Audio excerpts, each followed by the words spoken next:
Olia. Tai šiandien viena svarbiausių temų, bet kurioje kalba - pasisveikinti.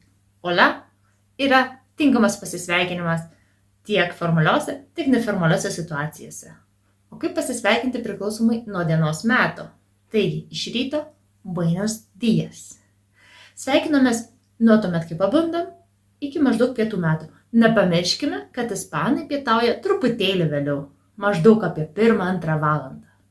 Tad buenos dias yra nuo ryto iki maždaug 1-2 valandos. Nuo 1-2 valandos sveikinamės buenas tardes.